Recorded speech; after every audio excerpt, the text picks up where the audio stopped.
Om Namo Bhagavate Vasudevaya.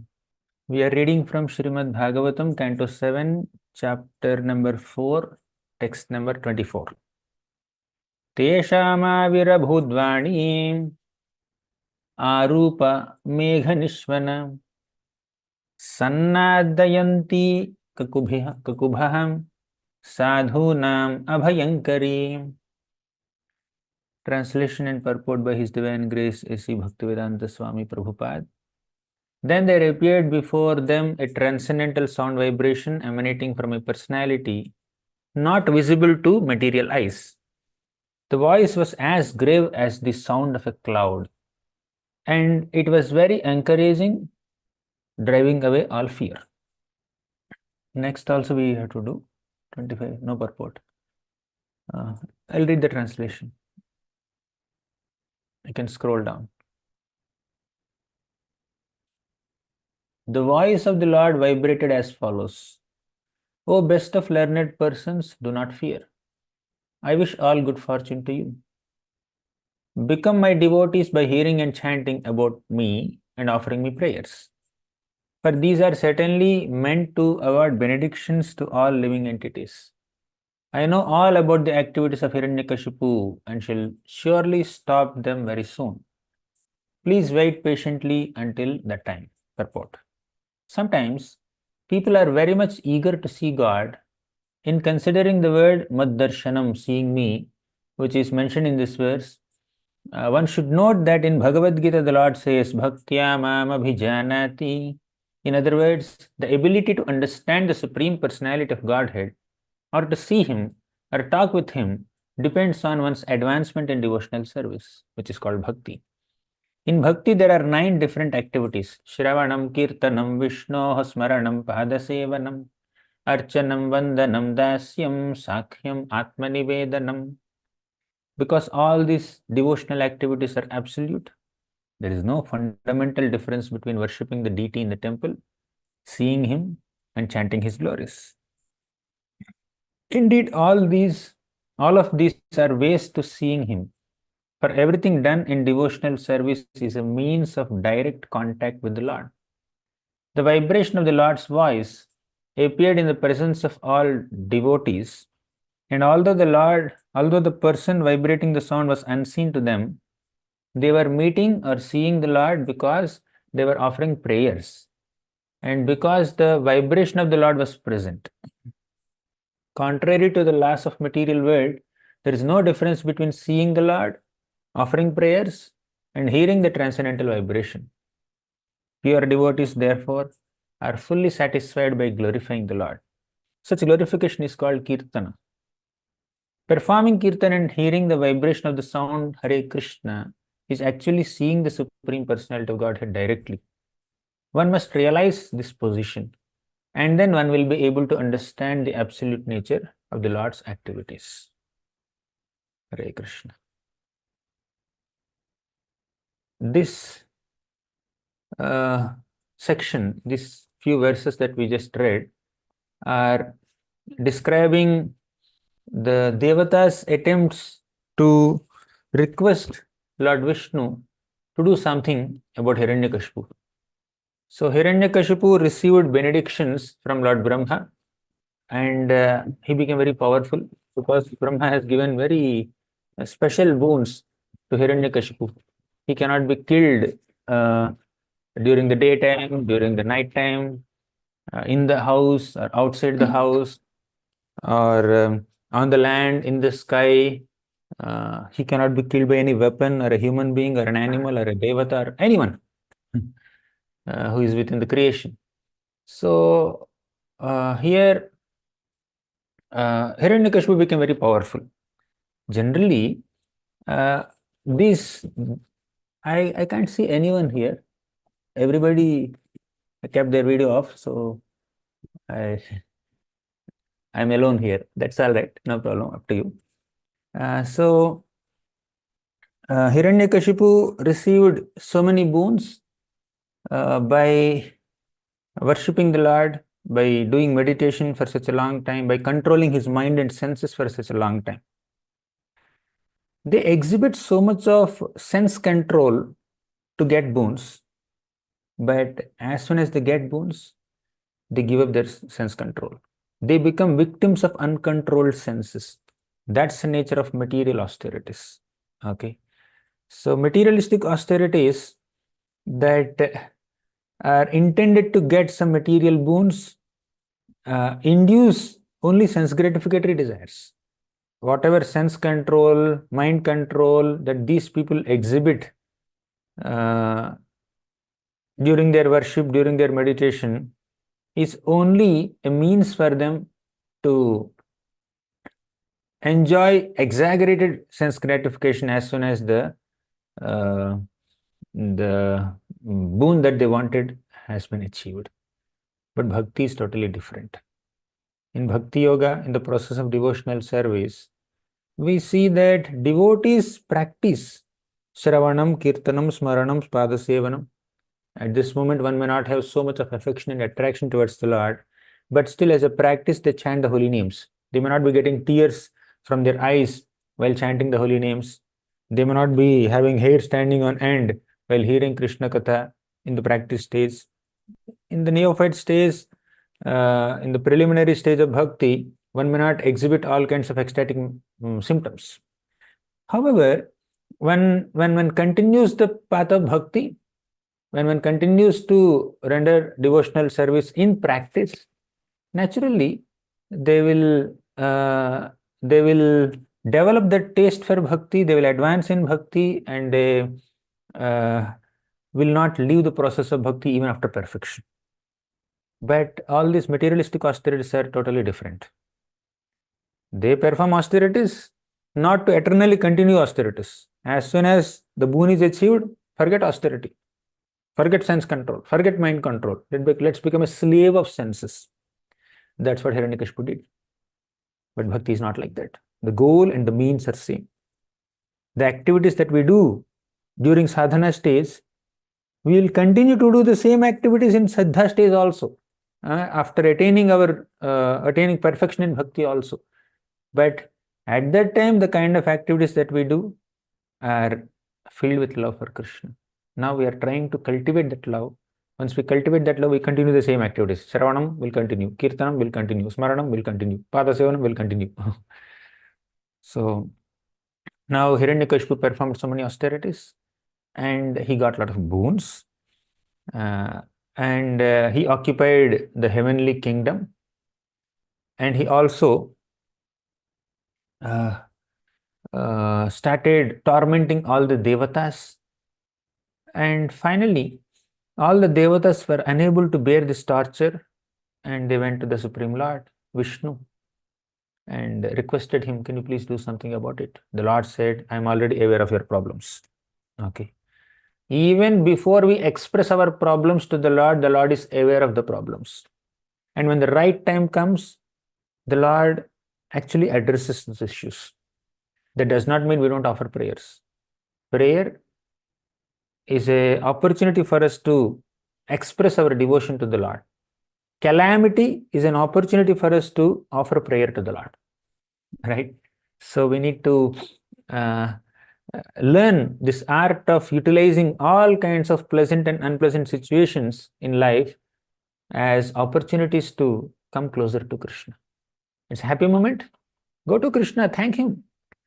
It's a sad moment, go to Krishna, pray, express your dependence, remember Krishna, right? Then also you can thank him. Thank you for purifying my anarthas by giving me this opportunity to encounter these reversals. So like that, moment by moment, a devotee is very grateful and very uh, prayerful to the Lord. So as long as we have that prayerful attitude, we are in touch with the Lord. And that's what Prabhupada said throughout the purport. All these devatas, when they offered prayers to the Lord was not visible to them, but the Lord was audible to them. Although he wasn't visible, he was audible. His voice was heard by all these devatas. Now, uh, uh, when Narada Muni was a son of maid servant in his past life, he also tried to meditate on the Lord. He was meditating on the Supreme Lord.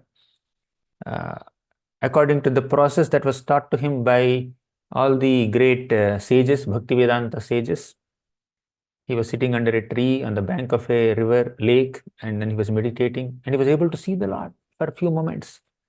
And the Lord immediately withdrew his darshan. Narada Muni again tried to close his eyes and again tried to concentrate, focus, so that he will be able to see the Lord, but he could not. He could not see. Why? The Lord started speaking at this moment. My dear Narada, you are not completely freed from material taints. Those who are not completely freed from material taints will not get my continuous darshan. I gave you a little bit of darshan just for a few moments, just to increase your hankering for me, just so that your heart becomes more and more eager and enthusiastic to savor that taste once again. Okay, that is the purpose of my giving you darshan. So the Lord is very special. The way he deals with his devotees is very unique. All the devotee is just longing for the Lord. The devotee is really crying and yearning and pleading and begging for the darshan of the Lord, for some mercy of the Lord. The Lord will keep the devotee in waiting list. You wait. You know this story of Prataparudra Maharaj. Prataparudra Maharaj wanted to have the darshan of Lord Chaitanya Mahaprabhu, a personal meeting of Lord Chaitanya Mahaprabhu. But Mahaprabhu was not at all accepting. The reason that he gave also is not very strong reason from bhakti perspective. Although Mahaprabhu himself said, "Na ham vipro na cha narapater na pi vaishyo na shudro, na ham varni na cha grahapater no vanastho yatirvam, kintu prodyan nikhila paramananda purnamrutabdher, gopi bhartuhu pada kamalayor dasa dasa anudasaha."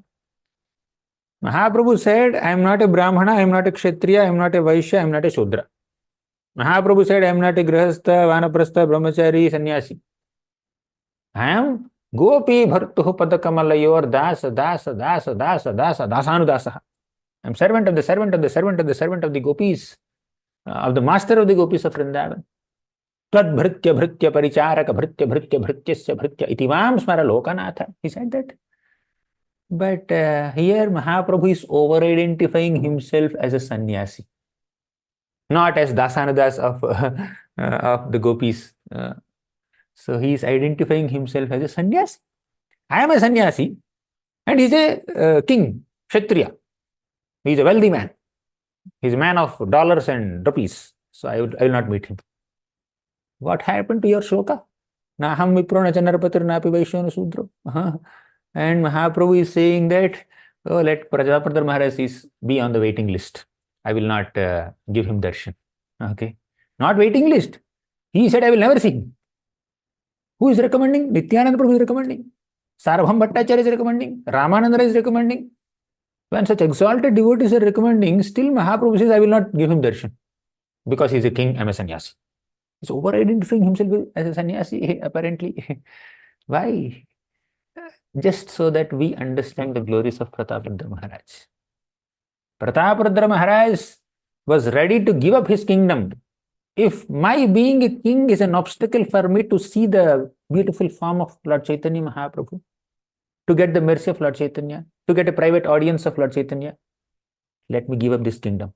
Let me give up this throne. I don't want treasury. I don't want soldiers. I don't want ministers. I don't want queens. I don't want anything. I will just come on the roads as a beggar, just so that I get an opportunity to meet Lord Chaitanya Mahaprabhu. If Mahaprabhu had immediately given darshan, oh, he's a king, no problem, let him come. Naham vipro chanarapatir. Let's have a meeting. Let me embrace him, let me hug him. So if Mahaprabhu had said it, we would not have witnessed this dedication and determination and devotion of Prataparudra Maharaj. Even when the Lord makes his devotee undergo some turmoil, some difficulty, some long waiting, although the Lord's dealing with a devotee seems very inappropriate and unjust and So many, so much of mistreatment. Still, the Lord is completely justified. Let us not unnecessarily blame the Lord. Let us not suspect the Lord's integrity and intentions. The Lord is our genuine well-wisher. No one can be our well-wisher as much as Krishna can be.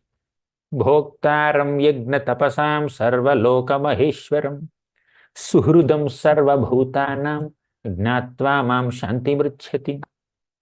Only when we understand that Krishna is our supreme well-wisher, only we will be peaceful. We will continue to get agitated, distracted, demotivated, discouraged, and devastated till the point we understand that Krishna is my well-wisher.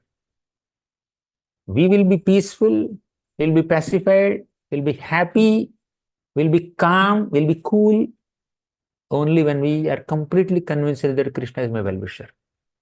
When that conviction is not there, that faith that Krishna is my well-wisher is not there, till then there is always a reason for getting agitated, getting distracted, getting demotivated, so many things, becoming dysfunctional. That faith, the trust on the Lord's intentions and integrity is the hallmark of a devotee, sincere devotee. When there is a difficulty in life, do we suspect Krishna's intentions? If I suspect Krishna's intentions just because there is some difficulty, how can I be called a devotee? You know, Kritadyuti, the wife of the queen of Chitraketu Maharaj, he married 1 crore wives, but he did not have a single child. He married one wife and he did not get a child. Second wife, no child. Third wife, no child. 1 crore wives, no child. Finally, Angiri Rishi came and conducted some sacrifice. He got one little baby boy through the first wife, Kritadyuti. The remaining 1 crore minus 1 wives, they became envious of Kritadyuti. They killed this boy by poisoning the child, and the child died. Then Kritadyuti started blaming the Lord. Oh Lord, are you really Lord? You act like an inexperienced child. How can a child die during the lifetime of his father? Father is living and the child died. You are going against your own creative laws. When there is some difficulty, there is a tendency to blame the Lord. There is an inclination to suspect the intentions of the Lord when there is a difficulty. When our devotion is not mature, we tend to blame. But when there is mature devotion, yes, we express gratitude. And that is the time where our deep inner emotions just come out. That's where our faith will be revealed to the world and will be revealed to ourselves. Only when the question paper is tough, then we will understand how much the student understood the subject. Okay, if the question paper is very easy, some few MCQ questions are given, or some small fill in the blanks are given, very simple and obvious questions are given, then where is the test for your knowledge? Only when a tough question is given in the exam, and when you happen to answer it, then you can prove yourself to be a good student. Yes, Krishiva, Shweta, right? When you answer a tough question, then you are seen like a good student. When you answer very easy questions, yeah, it's great, but it's not that great. So, how much faith do we have on Krishna? How much do we trust Krishna's intentions and integrity? That is a litmus test for our maturity in bhakti. We will be called as mature devotees to the degree we dedicate ourselves to Krishna consciousness despite all kinds of difficulties and distractions and allurements and temptations. No temptations, therefore I was able to chant. Even in the midst of so much of temptation and allurement and distractions, will you be able to chant? Will you be able to take shelter of the Lord? These are all tests. So coming back to, we are getting into loops of multiple examples. So we were discussing the example of Prataparudra Maharaj. Prataparudra Maharaj was kept in waiting for such a long time by Lord Chaitanya Mahaprabhu. But Prataparudra Maharaj was ready to relinquish all his opulences, but he was always hopeful and he was always desirous of Lord Chaitanya Mahaprabhu's lotus feet. Okay. Now, Eventually, Mahaprabhu also gave him that darshan during the Ratha Yatra, when Pratapadra Maharaj started chanting Tava Kathamritam Tapta Jivanam Kavibhiriditam Kalmashapaham. When he chanted these Gopi Gita songs, Mahaprabhu gave him full mercy in the garb of not knowing him.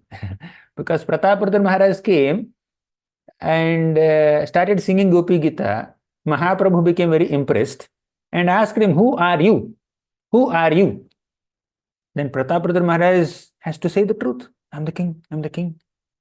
No, he dressed himself like a normal person, not like a king. He did not go with his big mukut and then a knife here, a sword here, or bow and arrows. He did not go like that. He went like an ordinary person, normal person, simple dhoti kurta. He doesn't look like a king. But Mahaprabhu asked him, "Who are you?" Then he's supposed to reveal his identity. I'm a king. But he did not say I'm a king because he never identified himself like a king. You know what was the reply that he gave? I am a servant of the servant of the servant of devotees. Okay. He has that genuine mood of being a servant of Vaishnavas. Therefore, he gave that answer. That's a greater reality than his being a king. It's not that Pratapadra Maharaj is very smart in giving this reply. It's not smartness. It is his devotion. It is his genuinity. It is his honest feeling that I am a servant of Vaishnavas. So Mahaprabhu blessed him. Coming back to this Narada Muni's example, in his past life, he was the son of a maid servant. He was meditating on the Lord. And within that meditation, the Lord was visible to him. And the Lord withdrew his darshan. And Narada Muni was again trying to concentrate to see the Lord. But the Lord said, "No, I won't be able to give you any more darshans because you are not completely purified." Why did the Lord say like that? Narada Muni had absolutely no material taints, although the Lord said it. Narada Muni was on the level of prema. Up to bhava, there may be some anarthas, some small traces of anarthas and distractions. Narada Muni came to the level of prema. How can he have any anarthas? How can he have any material taints? But the Lord said it so that Narada Muni becomes more humble. He's already humble. But actually, the Lord's intention is, Narada Muni, you definitely came to the level of prema, but your prema is in infancy stage. I want your infant prema to become youthful prema. An infant baby is also a human being with hands and legs and eyes. A youthful person is also having hands and legs and eyes and all the limbs. But the senses of a young person who is in youth, full youth, they are more developed, they are more stronger. They can express well. A small infant baby cannot. This is also human being, that is also human being. Similarly, prema in the preliminary stages cannot completely experience Krishna's prema, cannot completely express one's own prema to the Lord. When prema is in very condensed state, high state, youthful state, that's where you can express in a more mature manner. The Lord wanted to intensify his prema. That's why the Lord keeps some of his devotees in separation. Some of the devotees undergo a lot of difficulties, a lot of pains. The Lord keeps them in separation purposely, just so that they long for the Lord more. Now let's come to the example of the gopis of Vrindavan. Krishna played his flute, and all the gopis of Vrindavan left everything that they are doing and ran towards Krishna in the middle of the night into the forest. They left everything. Pati sutanvayad bhratrubandhava ati vilangyate nyachyutagata. So they gave up Pati, Sutta, Bhratru, Bandhava, their fathers, their husbands, their parents, their children, their brothers, everyone. They have given up, they came to Krishna. And Krishna said, "Oh, gopis, why did you come in the middle of the night? At this time, so many ferocious animals are moving. You are just simple, tender ladies. You cannot survive in this fierce forest. And it is not proper for you to give up your families and come here. Please go back." And he started giving some teachings. Then the gopis said, "Kitavayoshitaha kastyajen nishi." You called us into this forest and you're asking us to get out, go away. Kitavayoshitaha, you are a cheater. They chastised. No one dares to chastise Krishna except the residents of Vrindavan. Okay. So then Krishna started dancing with them. and they felt very happy. They became very, very happy to get such a intimate personal reciprocation of the Lord, and they became slightly proud, transcendently proud. Krishna left them in the middle and he disappeared from the scene. And all the gopis are again perturbed. They were in extreme distress. They were in pain of separation from Krishna. Oh, Krishna, you just began dance and you disappeared. See how much Krishna is playing with the gopis. It seems very, very unjust. He called them and he said, go back. But they kind of insisted. Then, okay, fine, no problem, stay here. Then he danced with them. Within few minutes, again Krishna disappeared. And the gopis are wandering everywhere like mad people. They were asking the trees, they were asking the creepers, they were asking the forest animals and birds. Everywhere they were searching, where is Krishna? Where is Krishna? Where is Krishna? Uh, but Krishna was not visible. Then finally, Krishna came in front of them after a long search when they sang the song of separation, the Gopi Gita. Then as soon as they saw Krishna, they had smiles on their faces. They were very happy. Then they asked Krishna a riddle. So please remember this. 3 options they give. Krishna, we have an MCQ for you. Okay. Option number 1. There are 3 categories of people who reciprocate with others. Option number 1 is, if you help them, they will help you. If you serve them, they will serve you. If you love them, they will love you. Basically, their reciprocation to you is dependent on how you deal with them. When you are good with them, they are also good with you. That is first category. Second category is, even if you don't reciprocate with them properly, they will reciprocate with you. Even if you don't treat them properly, they will treat you nicely. It's like parents. Sometimes even if children are not very well behaved, or they may shout back, or they may speak some things which are not very pleasant, parents never give up their love for the children. Okay. So the second category. So third category is, they're indifferent. Whether you treat them with love or you don't treat them with love, they are totally oblivious to it, right? We don't reciprocate with anyone. We don't show our love or affection towards anyone. So we are totally oblivious to everything. So that is third category. Krishna, which category do you belong to? 1, 2, or 3? Yes, which category? Who will say answer? Krishna, did you hear the 3 categories in your own? You want to say, Shweta? Which category does Krishna belong to out of these 3? Prabhu, I think the third one. Third one, I Krishna is think all indifferent. the category suits. Huh? Everything suits. Everything suits, Prabhuji. Oh, wow, that's a smart answer. All the above. She said all the above. Okay, actually, you're right. All the above. But Krishna said none of the above. Okay, all the category 1, 2, 3, all 3 suit Krishna. Krishna said none of the above. Okay, I belong to the 4th category. The gopis said, we never kept a 4th category only. Krishna said, no, I am introducing a new category. So in MCQ questions, generally 4 options are there. You only gave 3 options. Let me give the 4th option. I belong to that category. What is that 4th category? Krishna said, I purposely don't reciprocate with my devotees just to increase their longing for me. If I don't bless my devotees, if I don't respond to my devotees' requests, then their eagerness to meet me will be increased. They'll be more enthusiastic to connect with me. They become more prayerful. They remember me more.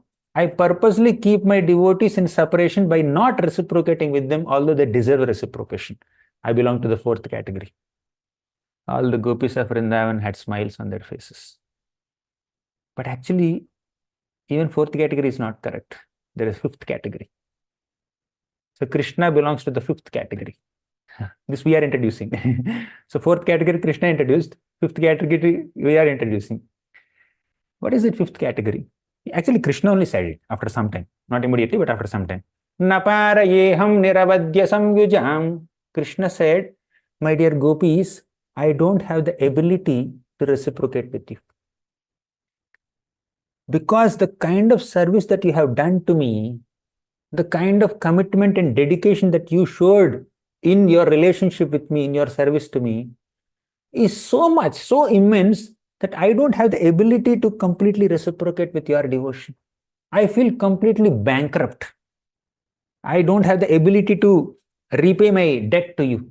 Even if you give me one full lifetime of Brahma to repay my debt to you, I just cannot repay. Naparayeham, I cannot repay.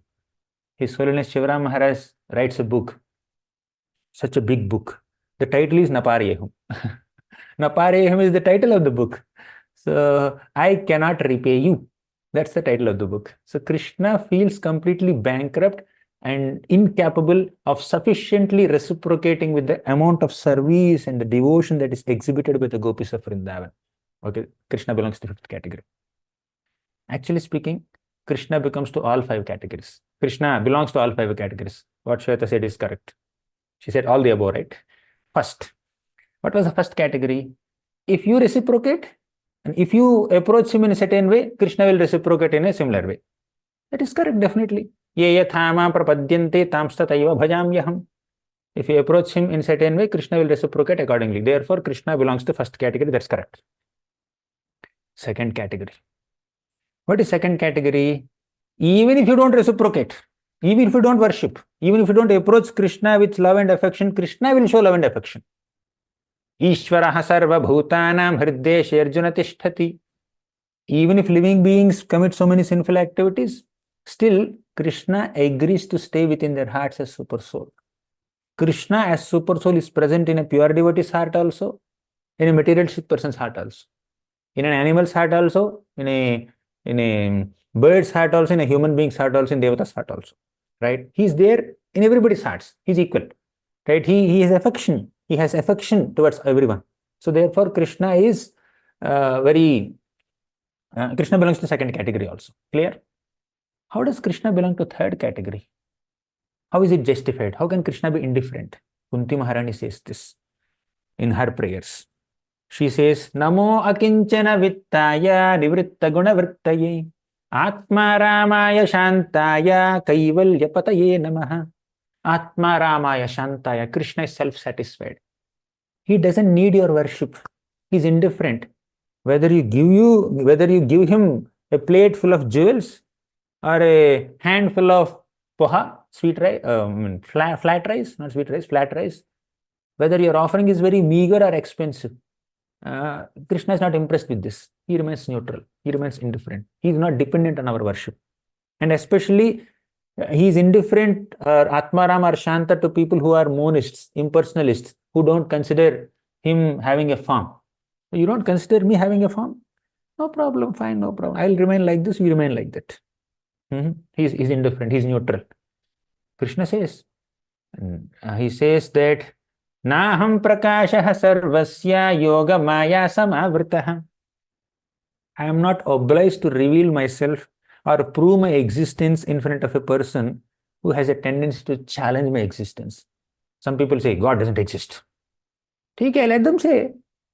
Why my problem? I have no problem. Let them say. I'm neutral. I'm indifferent. If they say I don't exist, that's their problem, not my problem. I exist. I exist for those people who believe me, who trust me. Right? If some people doubt me, that's their problem. So Krishna is neutral. He's indifferent. Fine. So he belongs to third category also.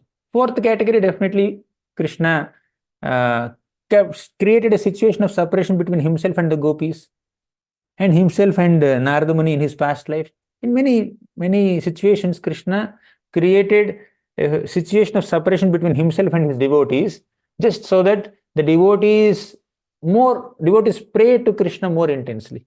Devotees long for Krishna's association more intensely. Therefore, he belongs to fourth category.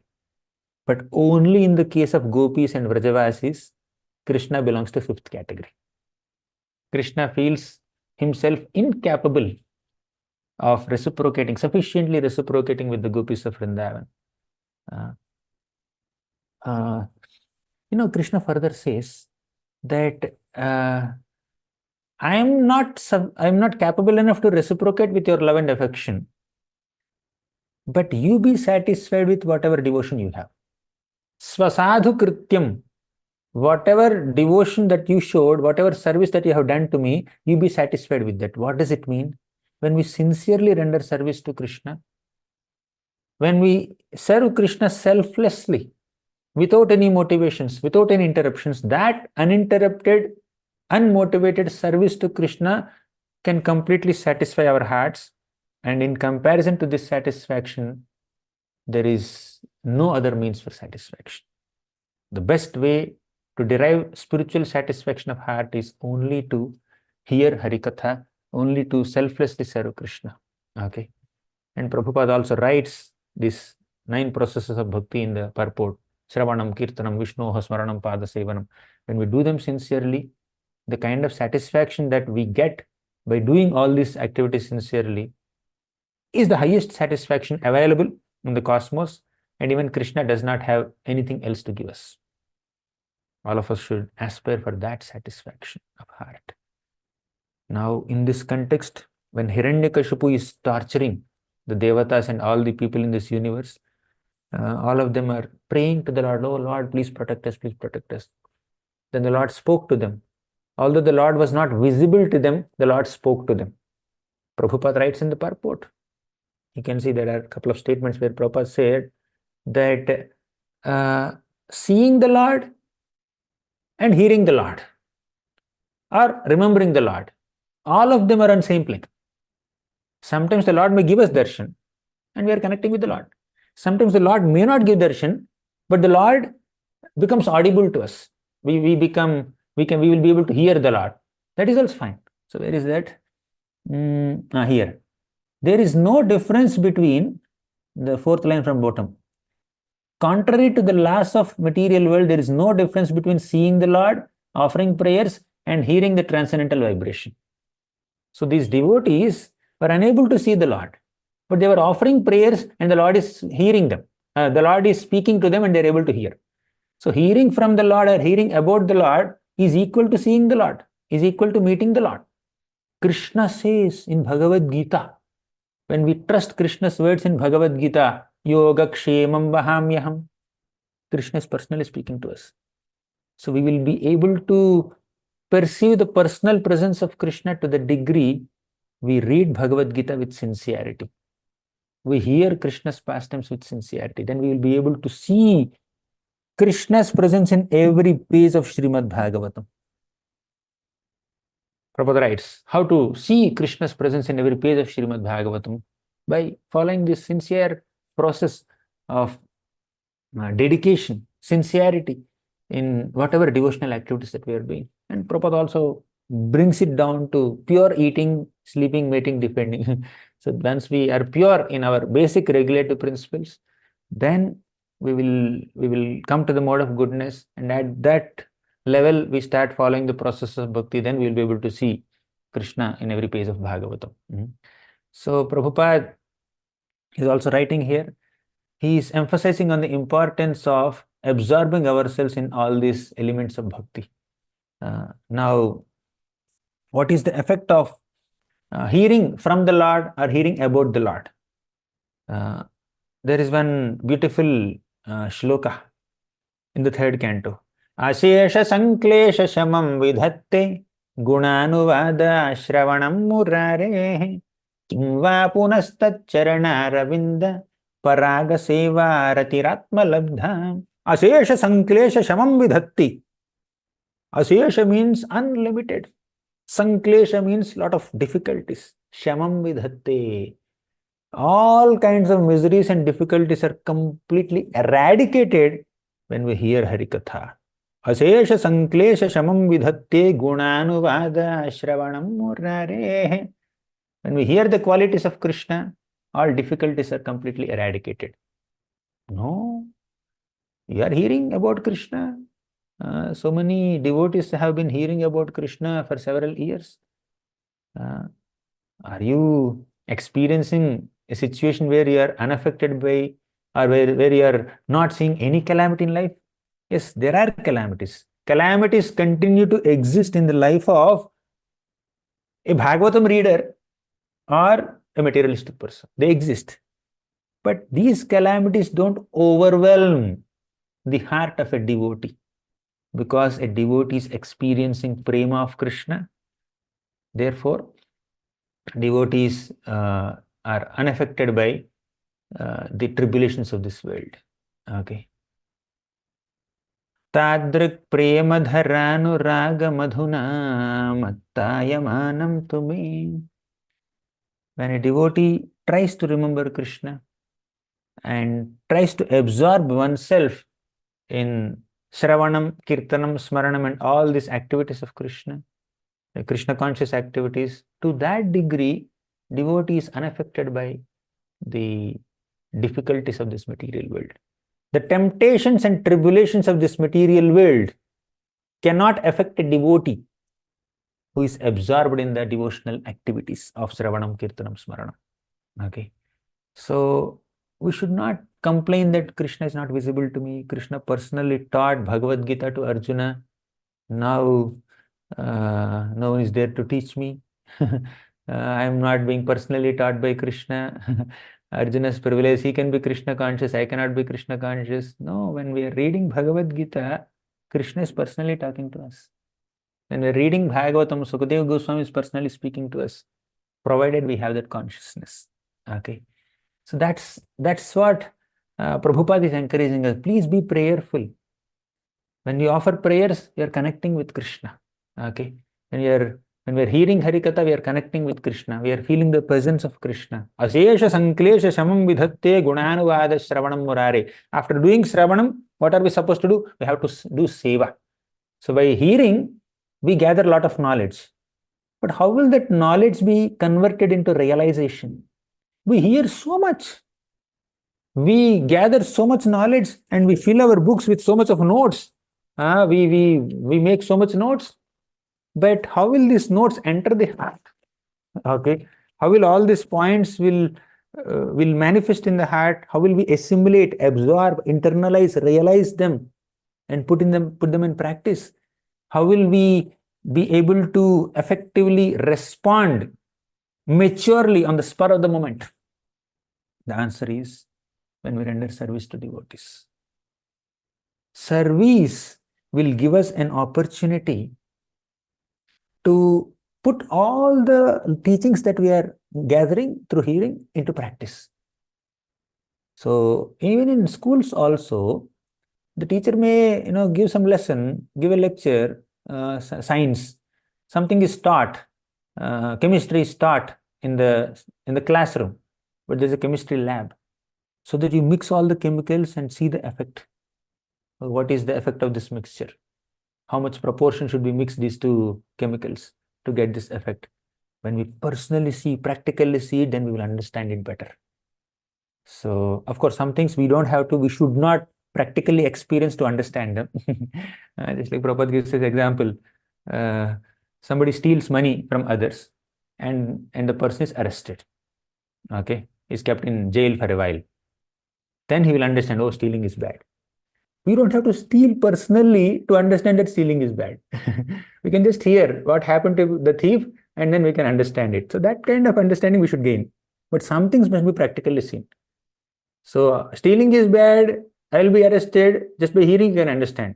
But if I eat some tasty item, if I eat idli here and I say it's very tasty, it's very soft, the idli is like butter only and the chutney is so like nectar, I keep saying this, you will not get any experience unless you eat it, right? You have to eat it, then only you will get experience, right? Some things by hearing we should understand, some things by experience only we can understand, we can relish it, right? So we need to understand what to understand by hearing and what to understand by experiencing. So both. So we need to experience, we need to gain knowledge and wisdom through both. Therefore, the shloka says, Asesha sanklesha shamam vidhatte gunanuvada sravanam murare kim va punastacharana ravinda paraga seva ratiratma labdha. Seva. If Shravanam can give you so much effect, so much transcendental result of not being affected by miseries in this world, how much seva will give you? How much result seva can give you? Therefore, in the 4th chapter Bhagavad Gita also Krishna says, तद्विद्धि प्रणिपातेन परिप्रश्नेन सेवया उपदेक्ष्यन्ति ते ज्ञानं ज्ञानिनः तत्त्वदर्शिनः. Okay.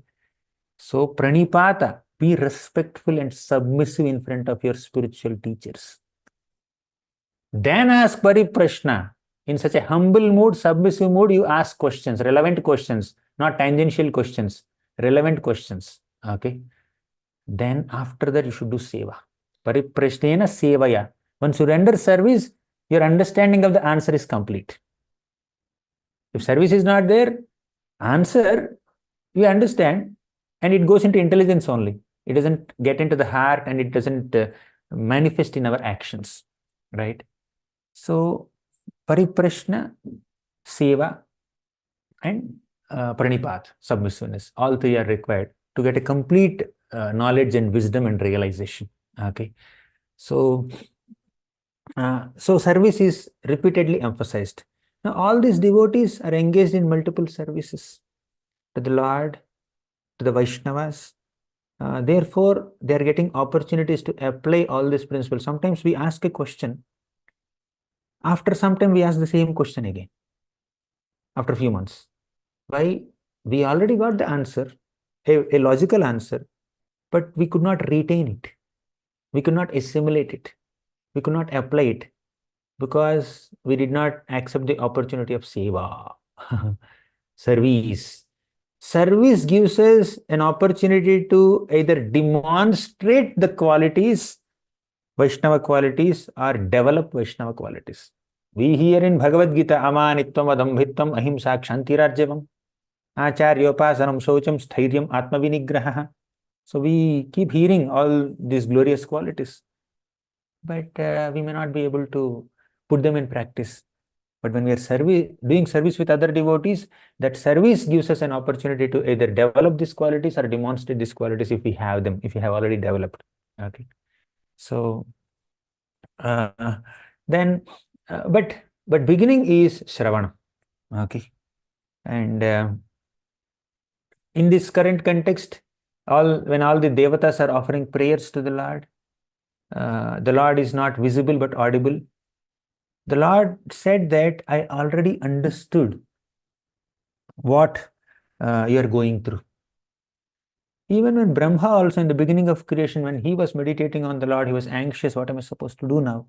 The Lord said, Brahma, what you have been praying for has already been bestowed upon you. All that we can do is only desiring to serve Krishna.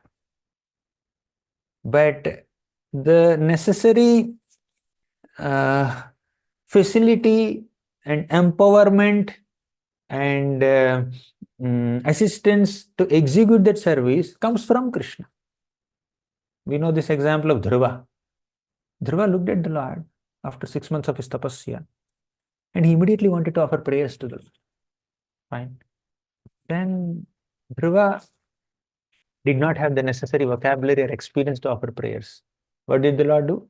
The Lord touched his concha to Dhruva's forehead. And entire Vedic knowledge is revealed to Dhruva, and he offered prayers. Yo antaha pravishya bhavacha bimam prasuptam sanjeevayatyakila shakti dharasvadhamnam anyamscha hastacharana shravanatvagadin pranan namo bhagavate purushaya tubhyam. O Lord, you have entered within me, antaha pravishya mama vacha bimam prasuptam. You have awakened my power of speech. You have awakened all my senses so that I can actively serve you. Okay.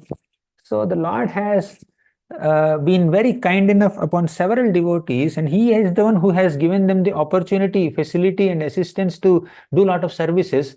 And what was devotee's role? Desiring to serve the Lord. Okay. We hear sincerely from bona fide sources, and we develop desire to serve the Lord and Vaishnavas, devotees, and the Lord will arrange for all the necessary facilities and opportunities to do that service. When there is no desire only, there is no opportunity. When there is only desire to complain, criticize, and confront with people, you will find 100 faults to complain. But when you keep searching for opportunities to serve, you will also find hundreds of opportunities to serve. Basically, the Lord will facilitate things in our life according to what we deserve, what we desire. Okay. So now these people, these devatas, were saying, please relieve us from the pains caused by Hiranyakashipu. The Lord said, I already know whatever you are going through. I will definitely relieve you from all kinds of pains. You don't worry. I'll take care. When Hiranyakashipu troubles my devotee Prahlad, I will not spare him anymore. I will appear as Narasimhadev from the pillar, and I will just strip him apart. Satyam vidhatum nijabhritya bhashitam. So to make the words of my devotee true, I will appear personally. Okay, so this is the promise given by the Lord, and the Lord will never go back on his promise. Even a truthful person, a normal person in this world also will never go back on his promises. How can the Lord go back on his promise? So we should trust the Lord, trust the promises of the Lord. So all this discussion that we have been having in the last 1 hour is relevant and is actionable, is implementable and relatable to us to the degree we have faith in Krishna, right?